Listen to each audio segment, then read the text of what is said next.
Salut la team! Aujourd'hui, je vous avais donné rendez-vous pour la dégustation du deuxième rhum de la famille Ricci, de la série des influences. Aujourd'hui, je vais vous présenter et je vais déguster l'influence numéro 2, un rhum qui nous vient en partie à 60% de l'Australie et à 40% de la Jamaïque.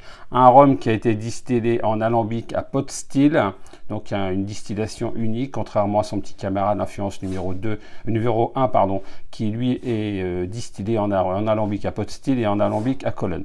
C'est un rhum qui, comme son petit camarade le numéro 1, titre à 46 degrés, est vieilli dans des fûts de Bourbon, ex-Bourbon, Cognac, Pinot des Charentes, et avec un finish dans des fûts de 50 litres, des fûts qui sont comment dire, qui ont subi une chauffe qui est gardée secrète par la maison Ricci. Donc ça, vous en saurez pas plus. C'est leur petite note de fabrique, comme je vous l'ai dit dans ma vidéo précédente que j'ai tournée il y a 2 jours et que je vous ai présentée, qui est disponible elle aussi sur YouTube.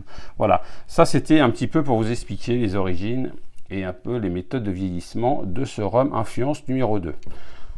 Pour moi, je trouve qu'il est vraiment sympa, j'aime beaucoup sa couleur, je trouve qu'il est un petit peu plus foncé que l'influence numéro 1. L'étiquette reste la même, mis à part la présence d'un kangourou et d'un alligator sur cette étiquette qui nous rappelle un petit peu les origines des rhums qui ont servi à faire cet assemblage. Le bouchon, lui, il ne change pas. Toujours un bouchon sympa avec un médaillon sur le dessus que les collectionneurs de rhum vont beaucoup apprécier parce que c'est vraiment sympa ce type de bouchon. Ça change des bouchons en bois ordinaires qu'on peut trouver sur les bouteilles de rhum que l'on peut trouver dans le commerce, enfin chez tous les fabricants, assembleurs ou même les arrangeurs de rhum. Sur la bouteille, il est attaché une petite étiquette où vous allez pouvoir retrouver toutes les informations que je viens de vous donner. Ça, du coup, est attaché avec une petite ficelle, ça fait très rustique. Moi, je trouve que la bouteille, elle a de la gueule. Enfin, les bouteilles, elles ont de la gueule. Franchement, famille Ricci, c'est top. Vos petites bouteilles, elles sont sympas, ne changez rien. Ensuite, pour les notes qui sont annoncées en bouche, à la dégustation, ce sont d'abord des notes florales, de fruits agrumes, donc, de fruits secs. Et puis, qu'est-ce qu'il y avait encore comme petite note? C'est tout. Je ne vais pas en rajouter parce que je risque de vous donner les notes qui ont été annoncées pour la dégustation du numéro 1 et ce serait pas bon. Donc, il n'y a pas de notes de vanille, de boîte à cigares qui sont annoncées pour ce rhum-là. Donc, je l'ai déjà dit, je crois, il titre à 46 degrés. Je vais passer à la dégustation. Alors, comme je vous disais, moi je le trouve un peu plus foncé, un petit peu plus opaque, avec une couleur un petit peu moins cristalline, mais qui reste néanmoins très jolie, très belle au visuel dans le verre. Il laisse des larmes pratiquement identiques à celles de l'influence numéro 1 que j'ai pu déguster précédemment. Pour ce qui est du nez, il est vraiment floral, il est sympa au nez. Des notes un petit peu complexes quand même, parce que des saveurs assez difficiles à déceler. Les 46 degrés sont très présents, on les sent bien monter au nez. Petite touche toastée, fumée peut-être, qui monte au nez, qui a l'impression vous laisse une petite sécheresse dans le nez. C'est bizarre. Mais des saveurs au nez beaucoup différentes de celles que j'ai pu trouver en dégustant l'influence numéro 1. Maintenant, je vais le déguster et vous en dire un peu plus sur les saveurs que je peux trouver ou découvrir dans ce rhum influence numéro 2.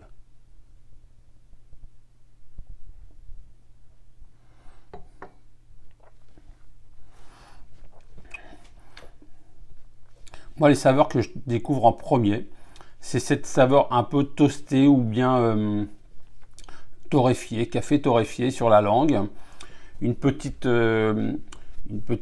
comment dire, flambée en gorge et dans la bouche d'alcool qui coule légèrement dans la gorge et qui est vraiment sympa au passage. Ça ne brûle pas la gorge, ça ne brûle pas la bouche. C'est un rhum qui fait bien le boulot. Il n'est pas agressif au palais. Franchement, il est vraiment sympa.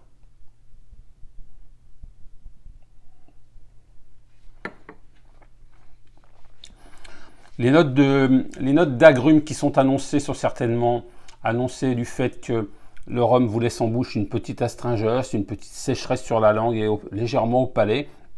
Il n'y a pas de goût, il n'y a pas de note de vanille. Ce rhum, donc, je ne me rappelle plus si je vous l'ai déjà dit, n'a aucun apport de sucre supplémentaire. C'est les fûts qui font le travail.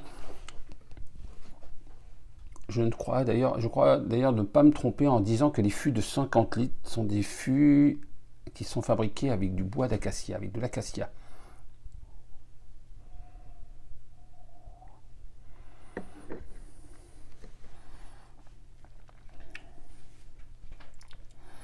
C'est un rhum qui pour moi est très léger. Au niveau de l'alcool, il enflamme quand même beaucoup moins la bouche que l'influence numéro 1. Certainement dû aux origines des rhums qui constituent cet assemblage. Mais franchement, il fait vraiment bien le boulot, comme je l'ai dit, et il est agréable. C'est un parfum, c'est des saveurs complètement différentes, mais vraiment une très belle expérience. Franchement, cet assemblage est vraiment très bien réussi.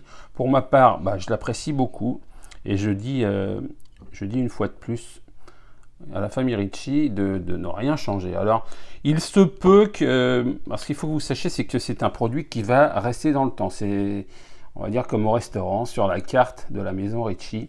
C'est un rhum que vous allez pouvoir trouver régulièrement. C'est un rhum qui va être assemblé régulièrement et que vous pourrez trouver en magasin dans le temps, comme ça se fait dans certaines distilleries pour certains produits.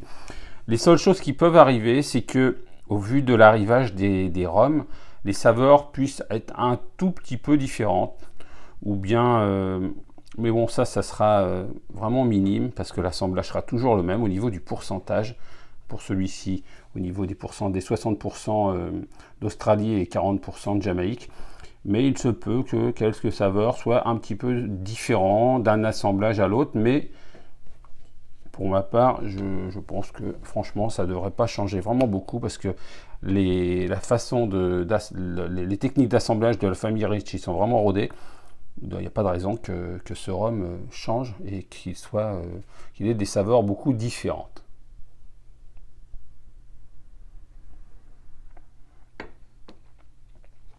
Le finish n'est pas très très long en bouche. Vous prenez une dernière gorgée, on sent à nouveau cette petite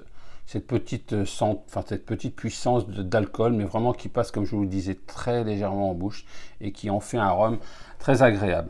Franchement, ce rhum influence numéro 2, il ne déçoit pas du tout.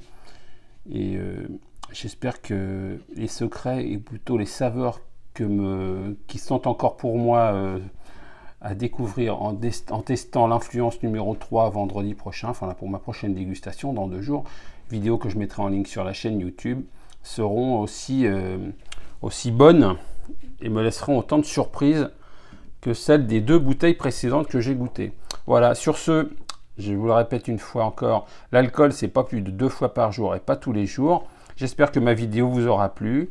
Je compte sur vous pour vous abonner à ma chaîne Instagram à ma page Instagram, je trompe tout le temps, à ma page Instagram et à ma chaîne YouTube. Sur YouTube, n'oubliez pas de cliquer sur la petite cloche pour que vous puissiez être prévenu, être notifié quand il y aura une nouvelle vidéo en ligne. Sachez une chose, c'est que, je le dis encore une fois, entre 60 et 70% des personnes qui vont visionner les vidéos ne sont pas abonnées aux chaînes YouTube. Donc ce qui est important, c'est de vous abonner et de liker les vidéos.